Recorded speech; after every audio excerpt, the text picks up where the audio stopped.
there's a sort of grooming with sexual abuse that happens that is preparation for the sex industry, because as someone who is abused, we learn, many of us, to feel this sense of complete powerlessness, right?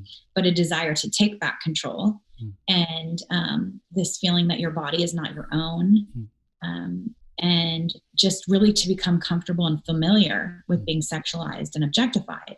And these are job requirements for the sex industry.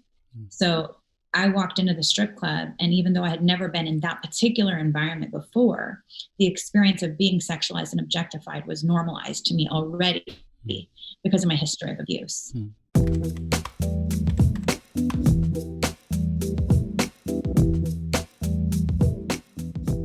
Hello, everyone, and welcome back to The Naked Gospel, where we explore and reimagine and re-envision what it looks like to follow Jesus and to actually know his gospel with our bodies, with our affections, with our relationships, and particularly with our sexuality. I'm your host, Shane O'Neill. Today we're joined by Harmony Grillo. She is awesome. I already like her. She's a mother. She's been married for a number of years. She's a mother of two. She used to be in the sex industry. Then she met Jesus. And since then, she's been building this organization and this movement that acts as a haven for women who are in the sex industry. I am really excited to hear about it because I don't really know anything else like it. Just for some clarification, inviting her on to be quite vulnerable with us, and I want to lean into the vulnerable punch because I need this kind of conversation as much as anyone else. And so just for a little bit of setting, I'm inviting Harmony on because of an experience that I had 10 years ago where I was watching porn. And to be clear, this has nothing to do with Harmony. I just think she'll be able to speak into it really well.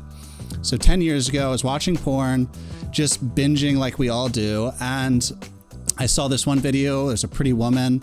And so I clicked on it, and it didn't end up being a porn video. It ended up being an interview of a porn star. And this woman started to share about being a mom, that she has two daughters. And she started to share that how difficult it's been to get pregnant at such a young age and strive to be a mother. She started talking about her hopes and dreams for her children. And she was sharing her name and her children's names. And all of a sudden she was humanized in a way that I hadn't experienced before because I'd never come across that. And as my heart woke up, other organs on my body started to go to sleep. And just to be clear with that, like my heart was coming alive as I was being remarkably turned off. And that was significant to me. And Jesus taught me from that experience how dehumanizing pornography is, and dehumanizing in the sense that it strips away a lot of levels of our humanity. It forces us to neglect people's stories. It forces us to neglect people's tears and their laughter and their childhood and their motherhood. And hearing this woman's story really just enlivened my heart. And it was just like a blip late at night. And since then, Jesus has been teaching me the significance of story and how sacred it is and what it looks like to humanize people. And that pornography doesn't just cause us to humanize the people behind the screen, it also causes us to dehumanize ourselves.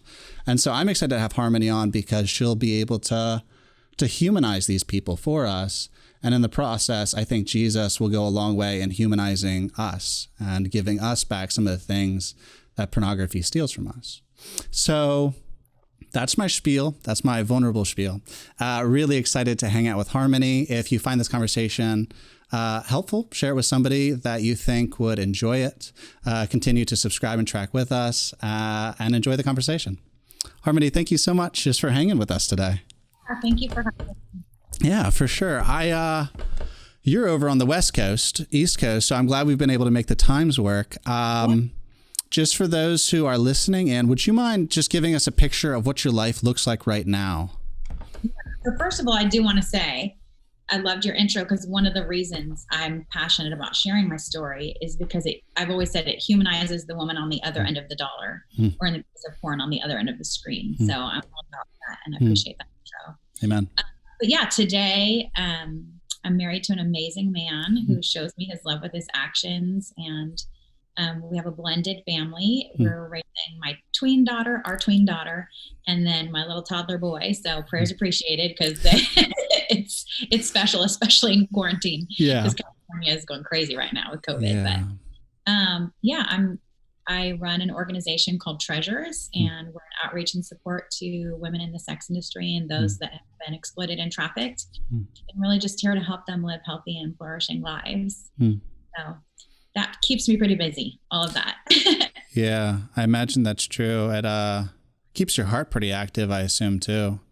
How long have you been doing that, the Treasures? This year, it'll be 18 years. That's amazing. That's truly incredible. Okay, I want to circle back around to that, but first, just getting us to helping us to understand how you could go from where you were to now 18 years with Treasures. So however you want to start your story, we're just here to catch it and be attentive to it, and you can share and start wherever you want. I actually we came across your name with Chrissy Outlaw. We had her on, and then she just went on about how incredible you were and how significant you were in her life, and says, like, Shane, you have to have her on the Naked Gospel. So that's what precipitated this conversation. So wherever you want to start, we're all ears. I love her. Glad you got to talk with her. Yeah, she's awesome. So, the first thing I'll say is my story is not that uncommon. So many of the threads in my story, so many of the vulnerabilities are very common to women who end up in the sex industry, who end up being trafficked. And essentially, I come from a background where we were in a lot of poverty. My mom was a victim of a lot of trauma in her past that she never really addressed. And so she brought all of that trauma, all of that pain, and all of that brokenness into her parenting. She struggled with a drug addiction, and, that really prevented her from being able to focus on protecting my brother and I. And so, I was exposed to a lot. First of all, the neighborhood we lived in was one where there was a gang rivalry. So I was exposed to a lot of violence. Never really felt safe. There was also just a lot of chaos and violence in my home. And I was like, up to 90% of women in the commercial sex industry have a history of sexual abuse. And so, like them, I was also sexually abused starting at the age of 5, exposed to porn at the age of 3. Can you give that percentage one more time? So up to 90% of women in the commercial sex industry. That's crazy. Okay. So it's not a coincidence, right? So in my experience, really the sexual abuse, obviously not everyone who's sexually abused end up in the sex industry, of course, but there's a sort of grooming with sexual abuse that happens that is preparation for the sex industry, because as someone who is abused, we learn, many of us, to feel this sense of complete powerlessness, right? But a desire to take back control, and this feeling that your body is not your own, and just really to become comfortable and familiar with being sexualized and objectified. And these are job requirements for the sex industry. So I walked into the strip club, and even though I had never been in that particular environment before, the experience of being sexualized and objectified was normalized to me already because of my history of abuse. So that, that's one of the threads of vulnerability. And, for me, one of my abusers was my mother's boyfriend, and I started standing up for myself. This is I was 13 at this point, and ran away from home to get away from the situation. And my mom, said, listen, I'll make him leave. You can come back. It's safe. I came home, and she used that opportunity to leave with my abuser. And she left my brother and I for 3 months with $20 and a book of food stamps. And I was 13 and he was 8. So obviously that left me even more vulnerable and susceptible. And I became involved in a relationship with an older boy in my neighborhood that, at first I saw him as a knight in shining armor because he would buy us food. Because at that point I was stealing food from the liquor store to support us. He would buy us food. He would make me feel protected. I lived in this very violent neighborhood. He would tell me, I've got your back. I'll take care of you. And I saw a knight in shining armor, and I didn't recognize, at that young age, his, desire to exploit my vulnerability. And became involved in a relationship with him that became physically and emotionally abusive, and then ultimately led me into the sex industry at 19. And essentially he was my pimp, taking all my money, using me to recruit other women in the club. But at the time I didn't see it that way. I just saw him as my boyfriend, and I saw myself as a stripper. And I didn't recognize those layers of exploitation that were taking place.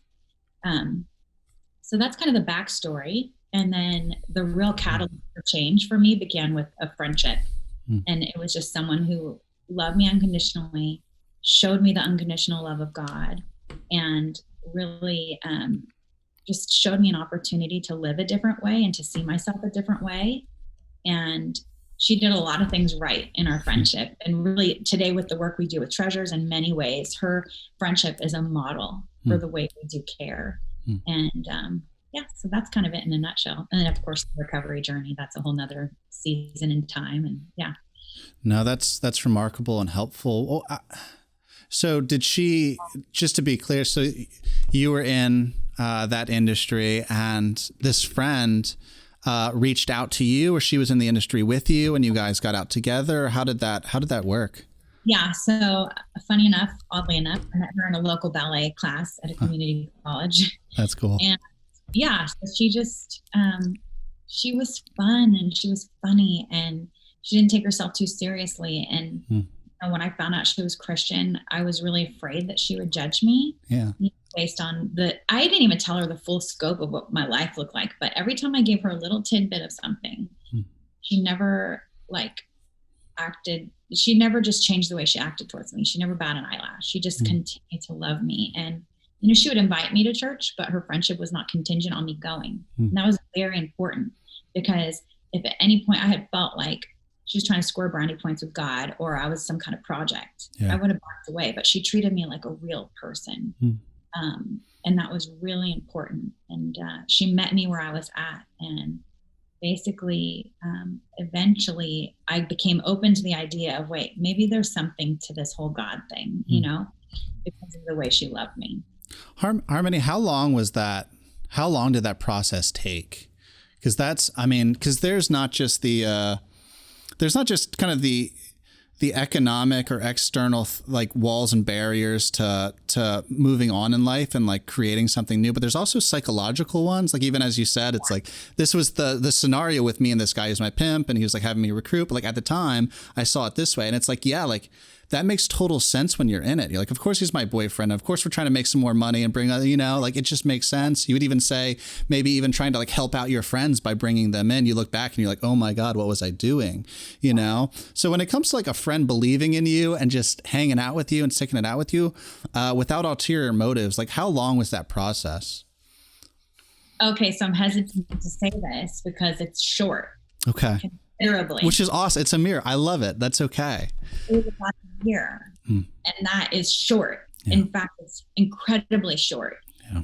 You know, in my particular journey, I do feel like everything was really expedited. Like, don't get me wrong, the healing journey is ongoing. Yeah. Like I am healthy. I you know, I love myself. I love my life. And I am also still uncovering layers of trauma and how it impacted my life. So no, you know, yes. I want to say I've arrived, right? Sure. Yet there was something about my process that really kind of was expedited, and I tenaciously sought healing and recovery once I realized what was available to me. So with that said, you know, I have now had the opportunity for almost 20 years to walk alongside women who are coming out of the industry and working to rebuild their lives. And sometimes it takes a lot longer than a year for them to even begin to contemplate the idea of change in their life. So I say that as a disclaimer so that people who are walking alongside people aren't discouraged if they're like, oh my gosh, I've been walking with this person for 10 years. Are you kidding me? 1 year, right? But it's a journey, and everyone's journey kind of looks a little different. It does. Yeah. Yeah. And even some people listening might hear like a year and say like, that's such a long time, you know? So it really could swing either way, which is the irony of it. Yeah, no, I dig that. I think it's quite helpful because my own journey because I have a pretty heavy drug background, and Jesus quite literally saved me from that. And it really was just kind of like a light bulb sort of moment. And Jesus just breathed life into me, and I was quite literally born again. Like I remember that experience. But I've spent the last, 10 years plus trying to figure out, what is forgiveness and what is grace, what is mercy. And and how to process shame, how to process guilt and those sorts of things. It's talk about trauma, and then there are like things that happen to us, but also a lot of things we do to ourselves, and like learning how to forgive yourself. That's an ongoing journey for sure. So I can commiserate a lot with the way you articulate the journey thus far. A question that, so the last podcast we did was with a psychiatrist. He's a researcher up in Washington, D.C., and he does a lot of research when it comes to shame and neurobiology. His name was Kurt Thompson. And I was curious, I don't know necessarily how to play out this question. I want to know what about the gospel was most meaningful to you when you first met Jesus. Not to say the gospel is shifty and changey, but they're like the gospel is so multifaceted and beautiful. For instance, my little sister's adopted, and so she had to wrestle with identity issues I will never have to wrestle with. And so when God says, Tiffany, I want you, I'm going to adopt you, and I'm going to give up my biological son so that I can have you, that means more to her than it'll ever mean to me. Right. That is really good news for Tiffany, right. And she is so cool. I just love her to death. So what for you really captured your heart and was just so very meaningful to you when it came to just looking at Jesus? Yeah. So I think, obviously there's so much, but the thing that stands out to me and the thing that comes to my mind is God showed me I loved you then. And this was really powerful because, he basically showed me this snapshot of myself as a 17-year-old whose single focus in life was trying to get this abusive relationship to work and trying to prove my worth and my value to this abusive person, because if I could get him to validate me, then maybe I could feel good enough. And it was the snapshot that I saw this, it was like from an aerial view, and it was myself at 17 walking from Santa Monica to Venice. I was getting off work, and at night the buses had stopped running. So it's 10:30 at night, maybe 11, very late for a young girl to be walking through Venice in the 90s. Yeah. And I would bring him a Mountain Dew and some snacks for my work. And I just saw this picture of myself, just single focused, going towards this man who was really too selfish to ever love me. And if I brought him Mountain Dew and the ice had melted, he'd be mad. And if there was too much ice, he'd be mad. And if I didn't get there fast enough, he'd be mad, right? And I just saw this picture, and it broke my heart to see this young girl who was so broken and so desperate for this person's approval. And I just heard God say, I loved you then. And just snapshot after snapshot of my life. I loved you then. I loved you then. He loved me in the strip clubs. He loved me when I was a helpless child and being victimized. And basically what that is, that's grace, right? Yeah. That even when we're not thinking about him and pursuing other endeavors, even when we're in our deepest pit and our biggest mess, he loved me then. And in fact, he doesn't love me any more today, right, than he did then in that moment. And I really think that stirred in me a huge revelation and understanding of his grace, which is sufficient. Yeah. Yeah. I love all of that. I think a good maybe traversal point. What is the message? So I imagine that there are two different messages. Because you run into people like pornography and hookup culture is ubiquitous. It's just everywhere, and seemingly everyone does it. If you don't do it, you're an anomaly. And it's hard to even meet somebody who's a virgin these days. Even that word is just looked down upon, and it's almost pejorative. So there's the person who views porn. What do you say to them to help them understand what they're doing? Because it's seen as such a benign thing that it's harmless. I do it in the confines of my own home, and it doesn't impact anybody else, So there's that person, but then there's also the person who's in hookup culture and promiscuous, whether it's in front of in front of a camera or not, just kind of just reckless with our bodies, you know, and in these abusive sort of relationships. So like, I don't know if you have it necessarily scripted out, but what is the message that you try to give, at least to the people who are engaging in this kind of beat up sense of humanity, beat up sense of relationships? Like, what is the message you try and give them? And if you have something for like people who are just doing it because it's okay and everyone else is doing it, there's no harm to it. Does that make sense? That totally makes sense. I mean, those are, you know, I guess you have two different audiences, the people who watch porn and the people who are in the hookup culture, and they obviously can intersect. They do, yeah. When it comes to porn, you know, I tread carefully here because, as your audience knows, if they listen to your last podcast, I'm sure you guys talked about the fact that shame is really a huge part of the addiction cycle. Yeah. And shaming, that experience of shame only causes people to go deeper into Yes, we hide deeper, in shame. It's crazy, yeah. So my heart is not to shame anybody, because the same freedom that God has for me, and the same grace that he has for me, and the same recovery journey that I've been through is available to, and he desires for people who are involved on the other side of the screen, right? So but I really think one of the great roads to go down to is letting God awaken you to the humanity of the person on the other end of the screen.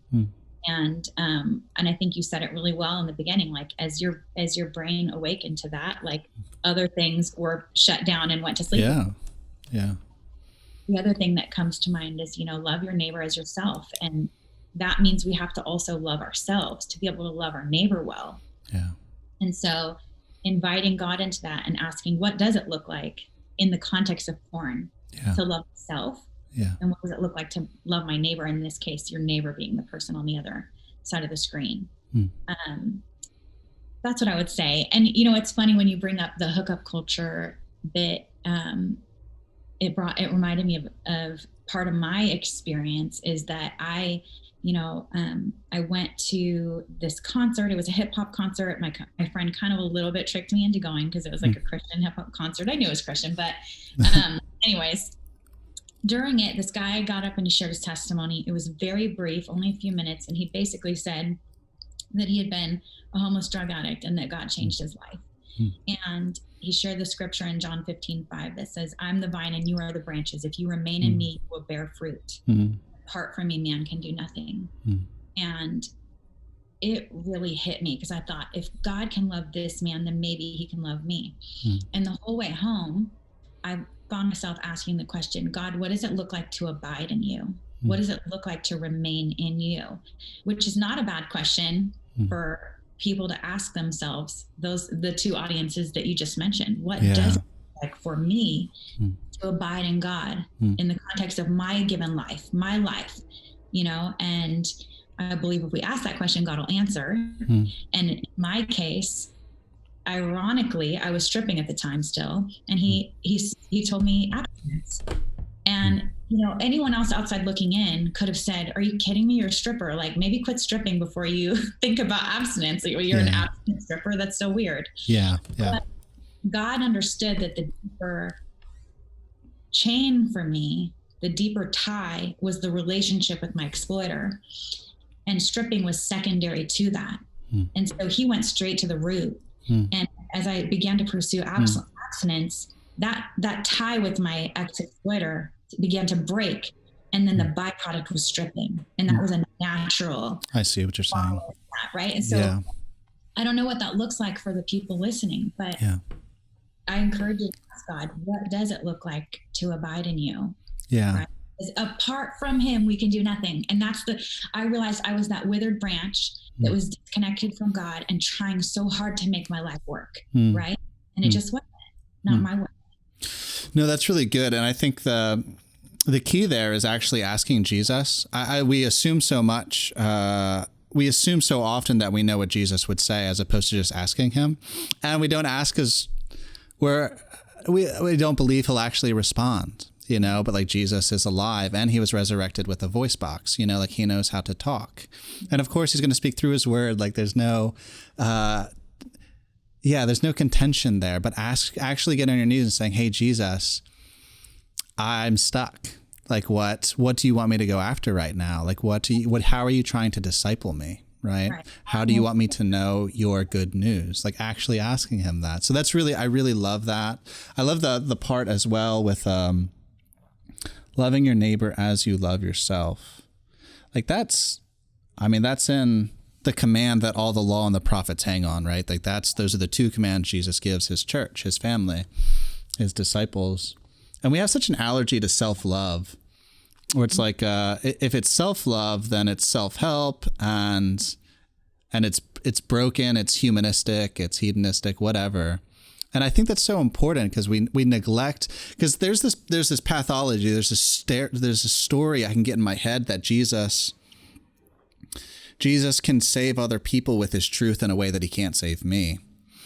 And we don't actually practice knowing it for ourselves, and actually knowing it. So I really love your story. Letting Jesus say to you, I loved you then.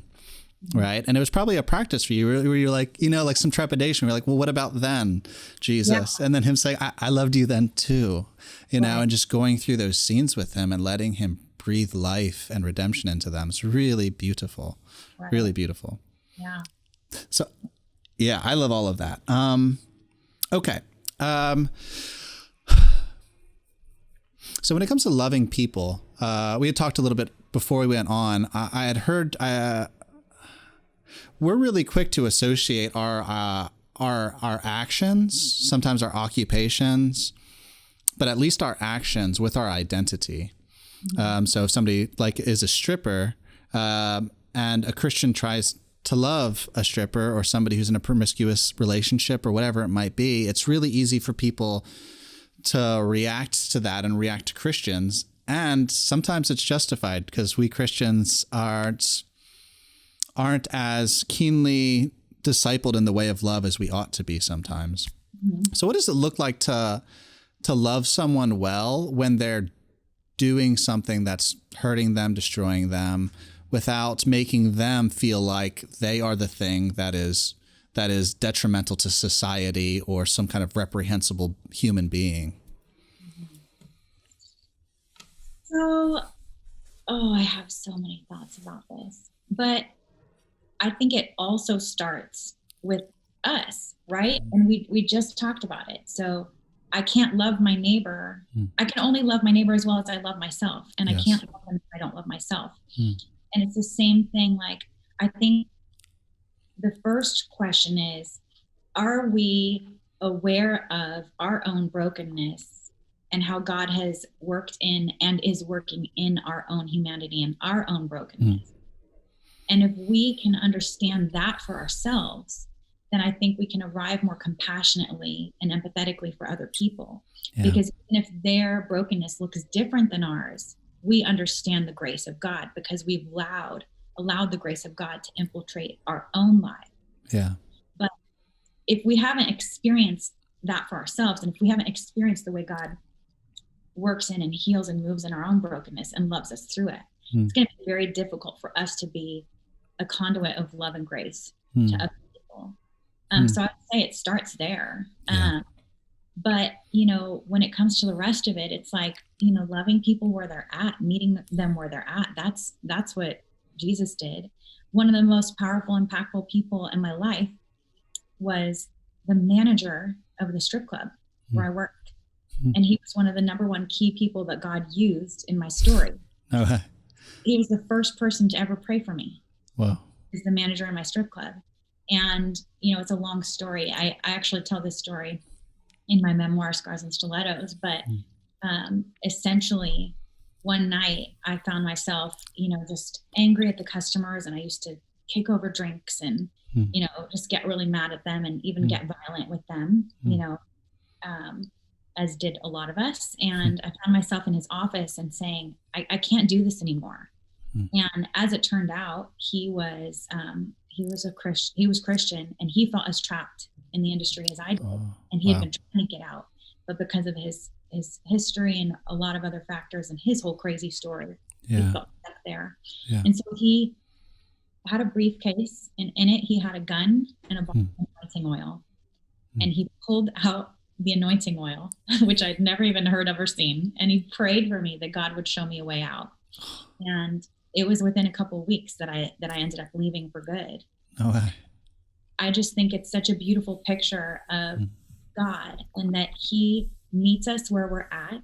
He goes into the dark places. He's not afraid to go to the depths of the earth and meet us where we're at and find us and demonstrate his love and his goodness and his kindness in that place and show us the path to freedom. And I feel like our boxes are too small for him. He's too big for our minds to even comprehend. And so, but just understanding the way God meets us in the broken places, and he meets us where we're at, and the way God uses people in spite of their brokenness, every single one of us. I think understanding that will help us do a better job of loving people. What's that prayer? Jesus tells the story about the two people who go into the temple to pray, and the one talks about how the one goes in and just says, "Lord, have mercy on me, a sinner," right? Just on his knees. And the other one's like, "God, thank you that I'm not like that," and it's just such a beautiful prayer. Like, "Lord, have mercy on me, a sinner." I love that prayer. Just so simple. Jesus, help me. Jesus, help. What a beautiful prayer. I love that. Harmony, for people who are stuck, whether that's in an industry or in a relationship, because you have so much like overlap there. It's like, I was stuck in a relationship, didn't know how to get out. I was stuck at a job, didn't know how to get out. Was stuck in a world, didn't know how to get out. How do you counsel? What do you try and give them when people are stuck? That's a good question. It's funny that you bring it up, because I'm doing a free training on it. We're recording it tomorrow, but by the time your listeners are listening to this, it'll be live and available. Okay. So you can check out our website at iamatreasure.com, and be happy to give them that tool that they can use if they're walking alongside people who are stuck, or that would be awesome. Themselves understand some of their stuckness. Yes. Feel free to reach out and grab that. But so I think the first thing is to look at and to understand what are the factors that are keeping us stuck, right? So that's one of the things that we really explore in the trainings that we do, is the factors that really keep people stuck. And once we understand that, then it's easier to help them how to get unstuck. Yeah. But so I don't have time to go into all of it now, but I would say, and one of the main things is meeting people where they're at, because that's the only place that we really can start. And also understanding and being able to evaluate their readiness to change and whether or not they're ready, and trusting God with that process, right? And so I think sometimes, and this is one of the things that my friend did for me that I so appreciate, is she never tried to be the Holy Spirit for me, right? Once I started going to church, that would have been the perfect opportunity to say, well, now that you're in church, you need to get off the pole, break up with a boyfriend, stop cussing so much, put on some clothes, right? And that's what we do to people sometimes when they walk through the doors of a church. We give them this list of rules that they have to abide by in order to be accepted by the church community, right?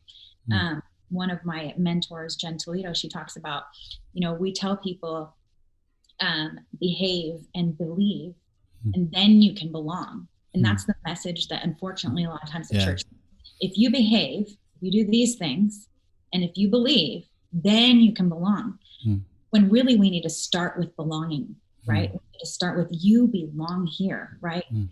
There's an invitation from God to all of us into his family. So we all belong. And so I love that. And where people are, whether or not they're ready to change, and continuing to demonstrate a message of belonging to them. I love all of that. I'm taking notes as you're talking.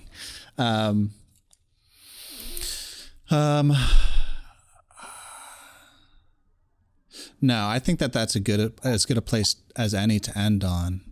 I really do think when it comes to the church, learning to see it more as a family than as anything else. And when it comes to a family, like it's never mattered how much I've messed up with my family. They've still been my family, like that can't ever be undone. We are blood, and Jesus' blood is it's a thick thing, and it's knit us together. And so learning to actually just practice family together and learning how to belong. And I think that that's part, as I did research for this and as I saw you, one of the things that kept on going through my head was what a really cool big sister, that you are a big sister for all of us. You're probably a mother for a lot of people too, but at the very least, you're a big sister, and you're like, this is how I've messed up and I just love you. And like, I see how you've messed up and I love you, and you are prophetic that way. You're very present that way. And I think your life, it just spoke that to me. It's like, she's a big sister, and I'm really grateful, even from afar, to have you as a big sister. So thank you just for being with us today. Absolutely. My pleasure. Okay. Harmony, how can people track with you? I know you've written stuff and you have a website and you do all sorts of cool stuff. All right. So one, how can people, we always just ask this question, how can people track with you? Yeah. And then two, how can people be praying for you? Because a bunch of Christians listen to this and we're praying folk. Yeah. Okay, great. So, social media is a great starting place. You can find me at Harmony Grillo on Instagram, and Treasures at Treasures LA. Cool. Our website is iamatreasure.com, like you're saying about yourself, iamatreasure.com.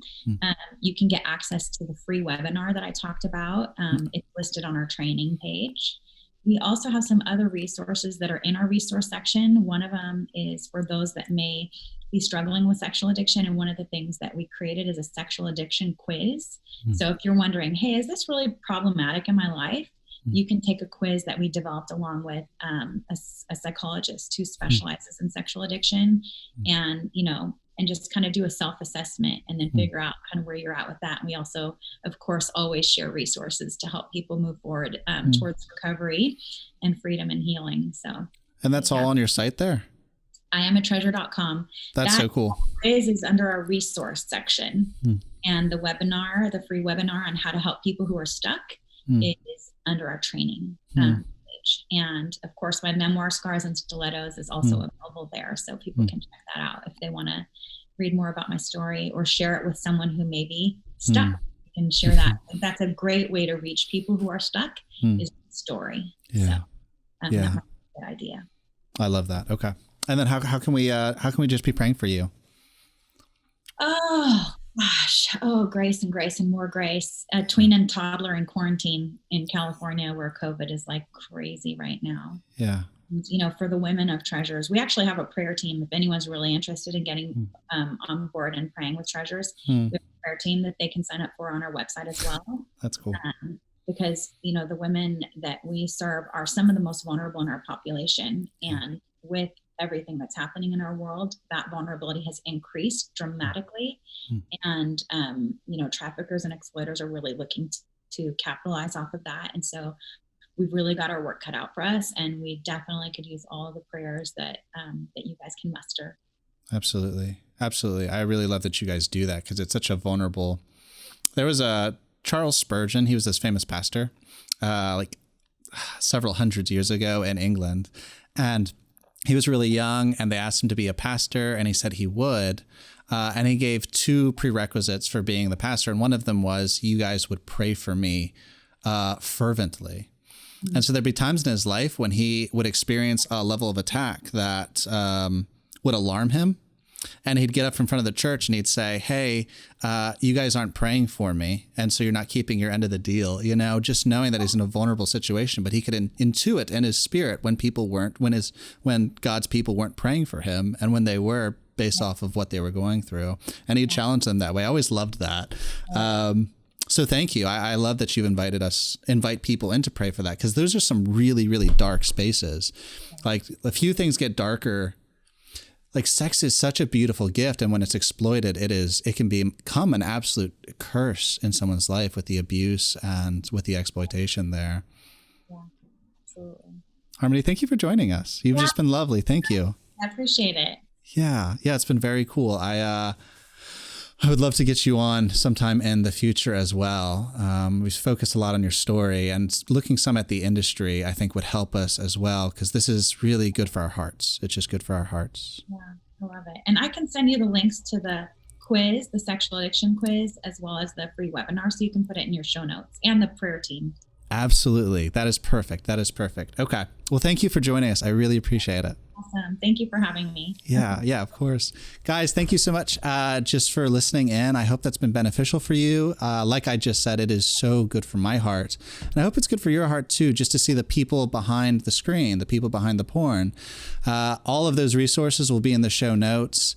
And like you guys, I just want to become the kind of person I've always longed to be, but never been able to move towards without Jesus.